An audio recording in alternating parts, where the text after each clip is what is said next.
The first federal decision on same-sex marriage came in Baker v. Nelson in 1972. This case originated in Minnesota in 1970 when Baker and his fiancée applied for a marriage license and were denied. This case made it to the Supreme Court. However, the Supreme Court refused to hear it because there was a lack of federal question. This was a neutral decision on the part of the Supreme Court. They didn't say whether or not same-sex marriage was illegal or not.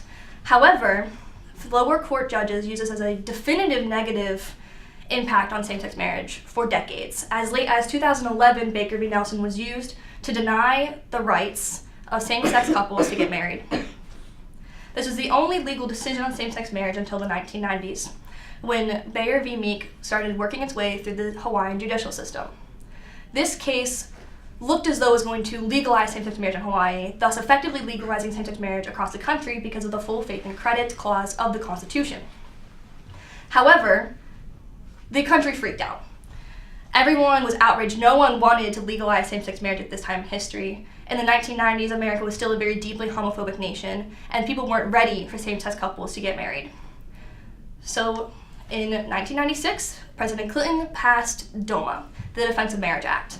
This act was twofold. The first part of DOMA gave an exemption to same-sex marriage for the full faith and credit clause of the Constitution, which is why, for decades, same-sex marriages in one state were not recognized by another state.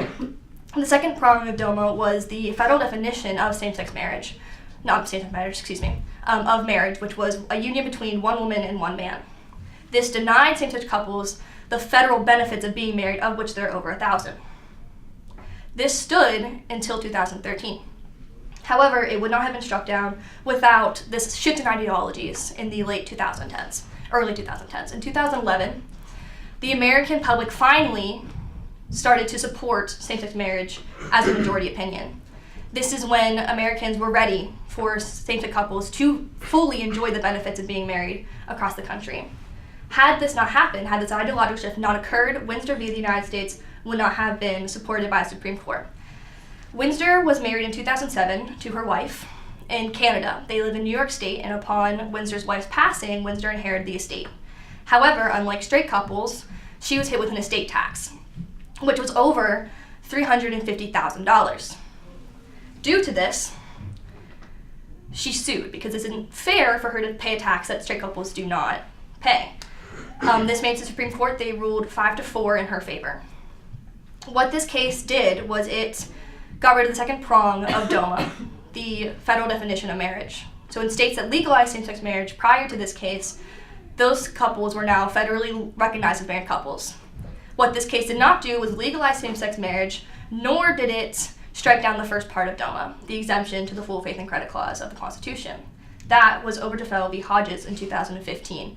This is the monumental case of the Supreme Court that legalized same-sex marriage across the country, and is a huge cause of celebration for the LGBT+ community today.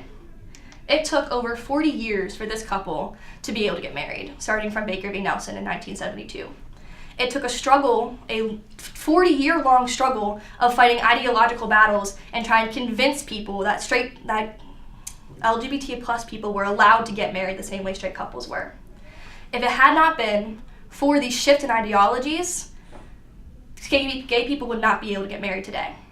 You can easily track the homophobia and the shifting in ideologies in America through the process of legalization of same-sex marriage across the country. This was a monumental decision and is still celebrated today. Thank you.